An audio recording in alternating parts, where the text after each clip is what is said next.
बिस्मिल्लाहिर्रहमानिर्रहीम। अस्सलाम वालेकुम। आप सबको लेक्चर में वेलकम। और सबसे पहले बता दूं, इस लेक्चर के लिए टॉपिक है न्यूमेरिकल प्रॉब्लम्स 7.5 टू 7.8।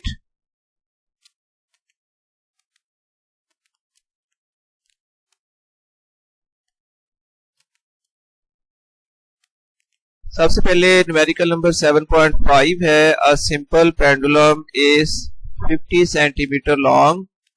ये होगी length of pendulum L equals to 50 centimetre और मीटर में ये वैल्यू आ जाएगी 0.5 मीटर।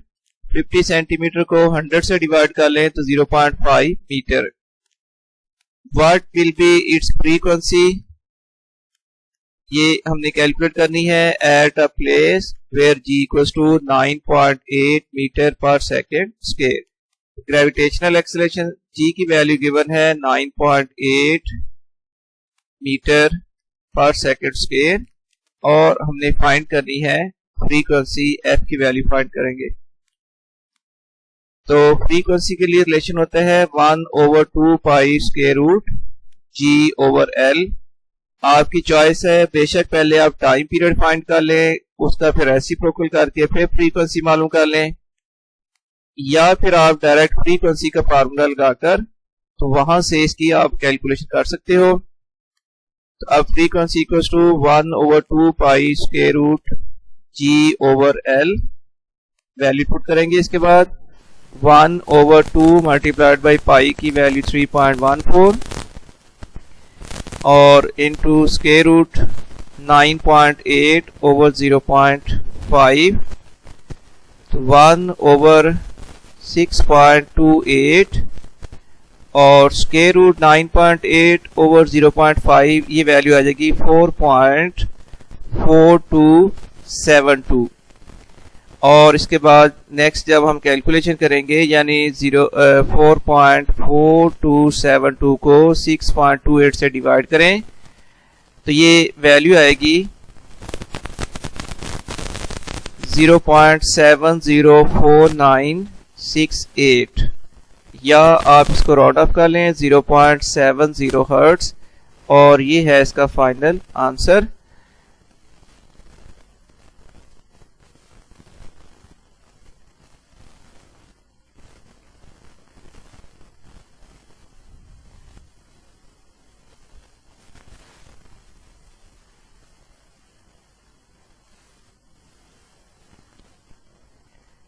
न्यूमेरिकल 7.6 है। A block of mass 1.6 kilogram. तो mass of block m equals to है 1.6 किलोग्राम और स्प्रिंग कांस्टेंट दिया हुआ है 1000 न्यूटन पर मीटर। स्प्रिंग कांस्टेंट k की वैल्यू 1000 न्यूटन पर मीटर और फिर कंप्रेशन जो प्रोड्यूस हुई है वो वैल्यू दी हुई है एक्स नॉट। मैक्सिमम कंप्रेशन जो एक्स नॉट है वो वैल्यू है 2 सेंटीमीटर और मीटर में कन्वर्ट करने के लिए 2 डिवाइडेड बाई 100 तो ये मीटर में वैल्यू आ जाएगी 0.02 metre. Is release from rest, calculate velocity of the block as it passes through equilibrium position. वहां पर x की वैल्यू हो जाती है 0। तो इक्विलिब्रियम पोजीशन पर यानी मीन पोजीशन पर इस ऑसिलेटर की वेलोसिटी मैक्सिमम होगी और वहां पर इसकी डिस्प्लेसमेंट की वैल्यू हो जाएगी 0।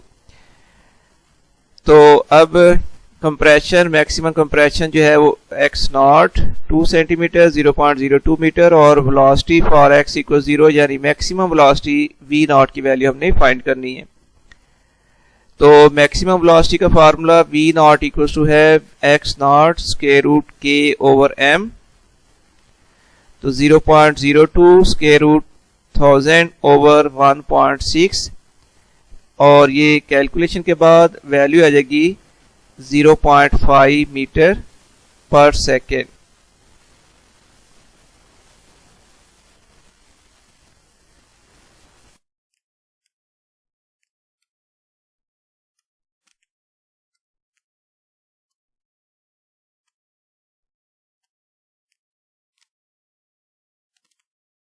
न्यूमेरिकल नंबर 7.7 इस तरह है, a car of mass 1300 kilogram, mass of car m equals to 1300 kilogram is constructed using a frame supported by 4 springs. Each spring has a spring constant 20,000 Newton per meter. If two people riding in the car have a combined mass of 160 kilogram, तो देखिए 1300 kilogram mess है car का, mass of car जिसकी value है 1300 kilogram, plus इसमें 2 Riders हैं जिनका combined mess है 160 किलोग्राम, 2 पीपल जो इसके अंदर मौजूद हैं। इस तरह इस सिस्टम का टोटल मैस m आ जाएगा 1300 किलोग्राम प्लस 160 किलोग्राम, तो ये टोटल मैस की वैल्यू आ गई 1460 किलोग्राम। और इसमें टोटल 4 स्प्रिंग्स मौजूद हैं। एक स्प्रिंग के स्प्रिंग कांस्टेंट की वैल्यू है 20,000, और चूंकि टोटल 4 स्प्रिंग लगाए गए हैं तो 4 स्प्रिंग का जो कंबाइंड स्प्रिंग कांस्टेंट आएगा वो आ जाएगा 4 मल्टीप्लाइड बाई 20,000। इस तरह k की वैल्यू आ जाएगी 80,000 न्यूटन पर मीटर। और हमें फाइंड करनी है फ्रीक्वेंसी ऑफ वाइब्रेशन, f की वैल्यू फाइंड करनी है, और फ्रीक्वेंसी का फार्मूला होगा 1/2 pi square root k over m। ये फ्रीक्वेंसी जो है ये टाइम पीरियड का रेसिप्रोकल है बेसिकली, तो आप चाहें तो टाइम पीरियड कैलकुलेट कर लें, बाद में उस टाइम पीरियड का आप फाइंड कर लें रेसिप्रोकल, तो फ्रीक्वेंसी आ जाएगी। तब frequency 1/2 pi square root k over m, 1/2 multiplied by 3.14 into square root 80,000 over 1460, ये वैल्यू आ जाएगी 1/6.28 मल्टीप्लाइड बाई आ जाएगी वैल्यू 7.4023, और इस तरह ये कैलकुलेशन के बाद वैल्यू आ रही है 1.1787, और राउंड ऑफ करने के बाद ये वैल्यू बन जाएगी 1.18 हर्ट्ज।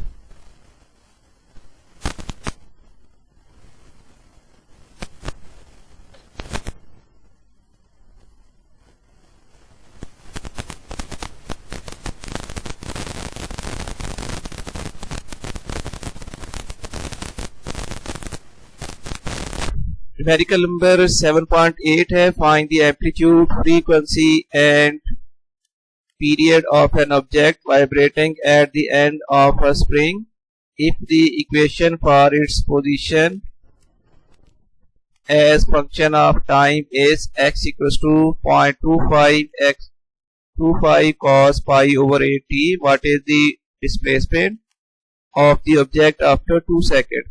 अब अगर डाटा लिखें तो डिस्प्लेसमेंट x की वैल्यू के लिए इक्वेशन दी गई है 0.25 cos pi over 8t। हमने फाइंड करना है एम्पलीट्यूड x0, और फिर हमने फाइंड करनी है फ्रीक्वेंसी, और इसके बाद फाइंड करना है टाइम पीरियड और डिस्प्लेसमेंट आफ्टर 2 सेकेंड्स। तो चले अब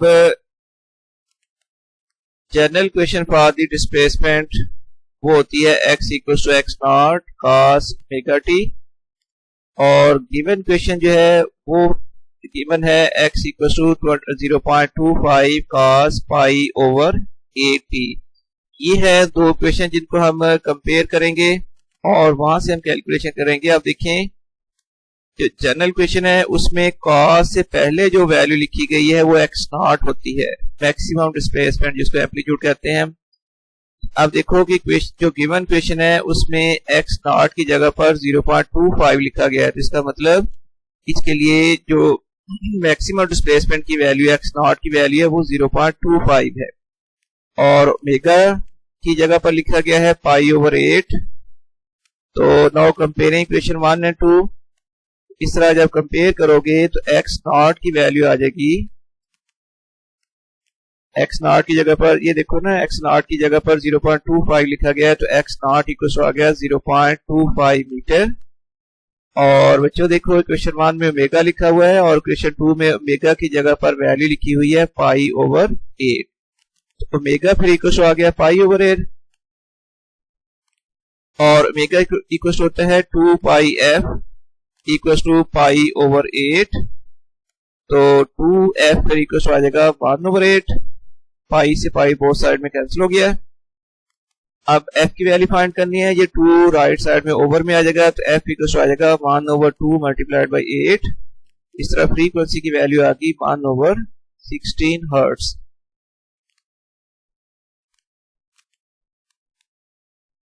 और फ्रीक्वेंसी फाइंड कर ली। इसके बाद हमने फाइंड करना है टाइम पीरियड।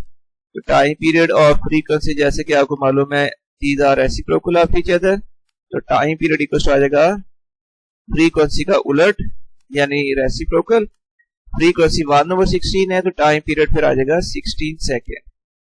और इसके बाद एक बार फिर क्वेश्चन लिखे, given question x equal to 0.25 cos π/8t और टाइम दिया हुआ है 2 सेकेंड। जब t की वैल्यू 2 पुट करेंगे तो ये x की वैल्यू आ जाएगी 0.25 cos π/8 इंटू 2। तो 0.25 cos π/4। अच्छा ये π/4 जो है बच्चों, ये बड़ा इंपॉर्टेंट पॉइंट है। π/4 जो है ये बेसिकली रेडियन में एंगल है। मैं हाईलाइट कर देता हूँ, ये है रेडियन में। अगर आपका कैलकुलेटर रेडियन पर है तो फिर आप π/4 यूज करोगे, अदरवाइज इसका आसान तरीका ये है, अगर ये एंगल रेडियन में आ गया है तो आप इसको फौरन डिग्री में कन्वर्ट कर लें, क्योंकि नॉर्मली हमारा जो कैलकुलेटर है वो डिग्री फंक्शन पर होता है। तो इसको π/4 को डिग्रीज में कन्वर्ट करें तो π/4 मल्टीप्लाइड बाई करना पड़ेगा 180/π। एक बार फिर मैं फार्मूला रिपीट कर देता हूं, जो एंगल रेडियन में दिया होता है मल्टीप्लाई कर लें उसको 180/π से तो वो डिग्रीज में कन्वर्ट हो जाएगा। तो जब हम π/4 मल्टीप्लाइड बाई 180/π करेंगे तो डिग्रीज में वैल्यू आ जाएगी 45 डिग्री। तो इसके बाद कैलकुलेटर पर जब ये आप वैल्यू कैलकुलेट करोगे तो ये आंसर आएगा 0.17678 और राउंड ऑफ करने के बाद ये वैल्यू बन जाएगी 0.18 मीटर। तो इसके साथ ही ये न्यूमेरिकल और लेक्चर कंप्लीट हुआ है। उम्मीद है आपको अच्छी तरह समझ आई होगी। अपना फीडबैक ज़रूर कमेंट्स में लिखा करें और इसके साथ ही मैं आपसे इजाज़त चाहूँगा। अल्लाह हाफिज़।